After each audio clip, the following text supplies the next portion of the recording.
All right, welcome. Today we are diving into something huge, how AI is completely rewriting the rules of business. Seriously, this isn't just another tech fad. We're talking about a fundamental shift that creates markets where one and only one company can win big, leaving pretty much everyone else behind. So let's get into it. Now, this quote right here, this is everything. It feels totally wrong, doesn't it? I mean, we're all taught that the best product is supposed to win. But in this new AI-powered world, the game has changed. The company that grabs the most users first builds an advantage that can become, well, basically permanent. And we're going to break down exactly how that happens. So, here's our game plan. We'll start with the new rules of this world. Then we'll look at why a platform business is so different from a traditional one. After that, we hit the main event, the AI network amplifier. We'll see what that leads to, these winner-take-most markets.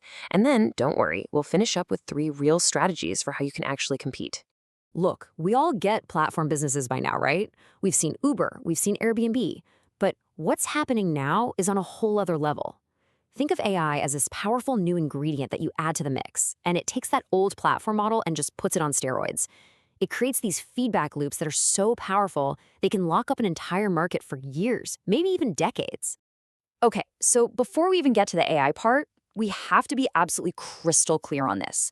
The difference between a platform and a traditional business isn't just some small detail. It's a complete fork in the road. It changes everything about how a company makes money, how it grows, and ultimately how it wins.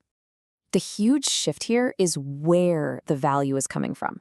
A traditional business, say a car company, builds value inside its own factory walls. To grow, it has to build more factories. But a platform? It's totally different. A rideshare app doesn't own any cars. It owns the network. Its value grows when more drivers and more riders join up. You see the difference? It scales with users, not with physical stuff.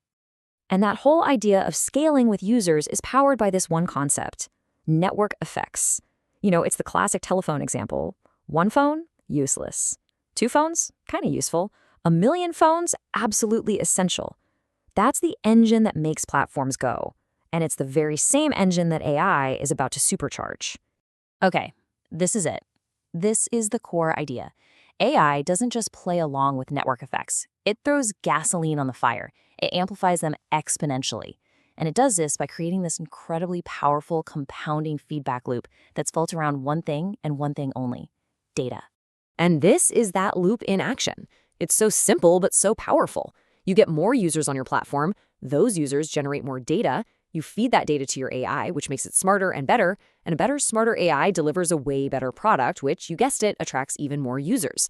Picture a legal AI tool. If you have 10,000 lawyers using your platform, you're getting a mountain of data that a competitor with only 3,000 lawyers just can't touch.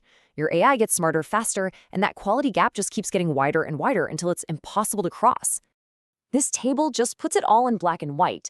Look at the shift here. Without AI, sure, network effects are strong. They lead to fast growth. But it's usually linear, predictable growth. But then you add AI to the equation, it becomes exponential. That data feedback loop creates what's called a dominance-creating effect. It's a fundamental change in the physics of how businesses grow. And this is the bottom line. In the old days, a competitor could just hire your best engineers and basically copy your software. But in this new world, the code, it's not the real prize. The data is.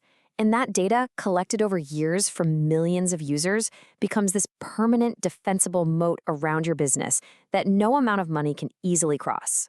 So what happens when one company's data loop starts spinning way, way faster than everyone else's? Well, the market enters this brutal phase where the winner doesn't just take some of the pie, they take most of it, sometimes all of it. The game becomes incredibly high stakes.